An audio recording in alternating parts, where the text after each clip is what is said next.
ভাই আমাদের কাছে তথ্য এসেছে, সাংবাদিকরা আমাদেরকে ফোন করছে যে তাদেরকে ভিতরে ঢুকতে দেওয়া হচ্ছে না। Number one. নাম্বার টু হচ্ছে একটু আগে আমরা একটা সংবাদ পেয়েছি, এখন পর্যন্ত আমাদের পক্ষে সত্য মিথ্যা যাচাই করা সম্ভব হয়নি।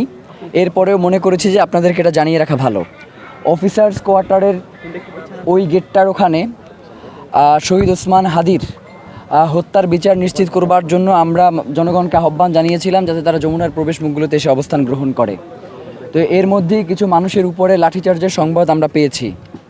আমরা আপনাদেরকে বারংবার বলি, এখনও বলি, এখন পর্যন্ত আমরা কোনো ধরনের উস্কানি দেই নাই। এই লাঠিচার্জের যদি ঘটনা সত্য হয় তাহলে পরবর্তী যে কোনো পরিস্থিতির অবনতি যদি ঘটে তার জন্য এই আইনশৃঙ্খলা বাহিনী দায়ী থাকবে। এবং আপনাদেরকে আমরা এটা নিশ্চিত করি, প্রয়োজনে শহীদ ওসমান হাদির স্ত্রী এখানে অবস্থান করছেন প্রায় 4 ঘন্টার বেশি হয়ে গেছে। তার সন্তানও প্রয়োজনে তার বাপের বিচার চাইবার জন্য এইখানে এসে উপস্থিত হবে। কিন্তু কোনোভাবেই শহীদ ওসমান হাদির হত্যার তদন্তকে জাতিসংঘের যেই তত্ত্বাবধানে না দিয়ে যদি কোনো টালবাহানা করে, সরকারকে যদি বিভিন্নভাবে প্রেশার ক্রিয়েট করে, তার মুখ বন্ধ করে রাখবার চেষ্টা করা হয়, সেটা আর কোনোভাবেই বাস্তবায়ন করা সম্ভব হবে না। আমরা ইনকিলাব মঞ্চের পক্ষ থেকে এই যে অবস্থান গ্রহণ করলাম, এই অবস্থান একমাত্র শেষ হবে তখনই যখন ডক্টর মোহাম্মদ ইউনূসের পক্ষ থেকে একদম সুস্পষ্ট বার্তা আসবে জাতিসংঘের তদন্তের ব্যাপারে। এর আগে আমাদের অবস্থান থেকে সরে আসবার কোনো সুযোগ নেই। আপনাদেরকে আমরা জানাই যে আমাদের উপরে যদি লাঠিচার্জ করা হয়, দেখেছেন আপনারা যে আমরা ভিতরে যত মানুষ, এর থেকে মিনিমাম 20 গুণ পুলিশ লাঠিসহ বাহিরে দাঁড়িয়ে আছে।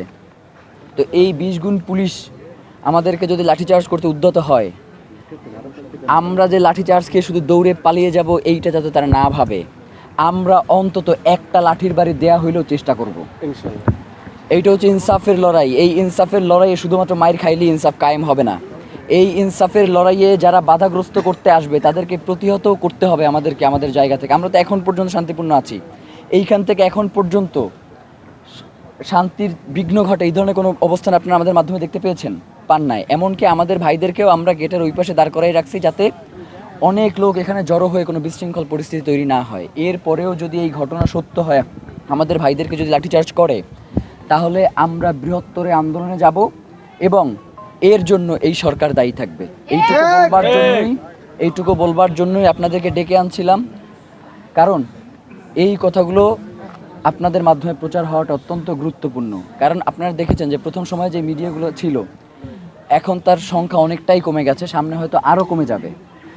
আপনাদের উপরে বিভিন্ন হাউস থেকে প্রেশার ক্রিয়েট করবে, আমরা এটা জানি। কিন্তু পুরো এইখানে একটা মিডিয়াও যদি না থাকে, আমরা শহীদ ওসমান হাদির স্ত্রী, যিনি আমাদের কাছে মাতৃ সমতুল্য, তাকে আঘাত করবে বা তাকে রেখে আমরা এইখান থেকে কোনোভাবে যাব না।